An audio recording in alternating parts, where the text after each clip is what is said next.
જય ગૌ માતા વિસાવદર ગોકુળ ગોરક્ષા ટ્રસ્ટ આજરોજ અમારે વહેલી સવારમાં જીવાપરા વિસ્તારમાંથી ફોન આવ્યો એક વાછડાને કાનમાં ગંભીર રીતે બહુ કાનમાં જીવડા પીડ્યા છે.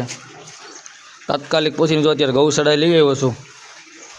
ત્યારે એનું ડ્રેસિંગ ને સારવાર આપવાની છે. જય ગૌ માતા.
બસ બંધ કરી દેવું.